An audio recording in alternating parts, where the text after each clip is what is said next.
అందరికీ వందనాలు. మేము మాది చీరాల. మేము శాలేనాన్న మందిరానికి వెళ్తాము వారము. ఒక శుక్రవారం అని ఉండదు, ఒక బుధవారం అని ఉండదు, ఒక ఆదివారం అని ఉండదు. శాలేనాన్న మందిరానికి వెళ్తాం ఖచ్చితంగా. ఎందుకంటే మన దురాలోచనలు, దుర్బుద్ధులు మానుకోవటానికి వెళ్తాం, మారిపోతానికి. ఎదుటి వాళ్ళని సులభంగా మాట్లాడకుండా ఉండటానికి, గౌరవంగా మాట్లాడటానికి. గౌరవం అంటే ఏమిటి, వాళ్ళని ఎలా మాట్లాడాలి, వాళ్ళతో ఎలా మెసులుకోవాలి, వాళ్ళతో ఎలా ఉంటే మనకి వాళ్ళతో వాళ్ళు ఉన్నంత స్థాయిలోకి మనం కాకపోయినా మనకు కూడా ఒక మనిషి అనే గౌరవం ఉంటుంది, ఒక లెక్క ఉంటుంది అలాంటి తెలుసుకుంటానికి వెళ్తాం. ఒక ఆమె అంటది, పూలు పెట్టుకోవద్దు అన్నాడు, వాళ్ళ అమ్మమ్మకి లేవా, వాళ్ళ నాయనమ్మకి లేవా, వాళ్ళ భార్యకి లేవా అని అంటది ఒక ఆమె. వాళ్ళందరితో మనకేం పని?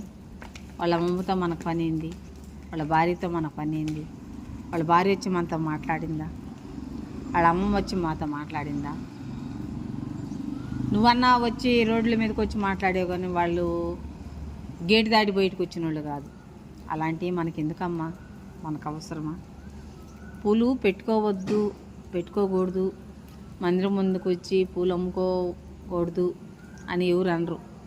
ఆ వ్యాపారానికి ఆయన వచ్చాడు, ఆయనకి బాధ వేసింది. ఆ వ్యాపారస్తుడికి నా పూలు ఎవరు కొనలేదు ఒక మురగోడు అని అడిగితే ఎవరు కొనరయ్యా అన్న పదానికి వాడిన మాట ఎందుకు అంటే, నువ్వు కడుపుకి సరిగా అన్నం తింటే, ఒక స్త్రీవై ఒక లెక్కలో ఉంటే, సరిగా మనస్తత్వం గలదానివైతే నీ పసుపు ఎవడు పెట్టుకోవద్దన్నాడు, కుంకుమ ఎవడు పెట్టుకోవద్దాడు, నీ పూలు ఎవడు పెట్టుకోవద్దాడు, ఎన్ని రకాలు ఉంటే అలంకరించుకోమ్మా, నేను ఎవడొద్దు అన్నాడు నీ గురించి.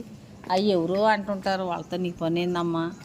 నువ్వు మళ్ళీ దాన్ని ప్రత్యేకంగా తీసుకొచ్చి వాళ్ళు అట్టన్నారు, వీళ్ళు ఎట్టన్నారు అవన్నీ తీసుకొచ్చి నువ్వు యూట్యూబ్లో ఛానల్ ఒకటి పెట్టుకొని ప్రత్యేకంగా మూతోడు పెట్టుకొని నువ్వు ప్రచారాలు ఏం చెయ్యక్కర్లేదమ్మా, చెయ్యక్కర్లేదు. మాకు తెలుసు నువ్వు సరైన ఆడదానివైతే. ఆ మాటకు అర్థం తెలుసా నీకు? పూలు మూర కొనలేదంటే ఆయన వ్యాపారం జరక్క అని ఉంటాడు, ఆ మూర ఎవరు కొనలేదని.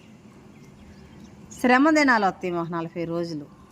ఆ శ్రమ దినాల్లో 3 దాకా అన్నాలు తినరు అంటే అందరూ ఉండరు. దేశమంతా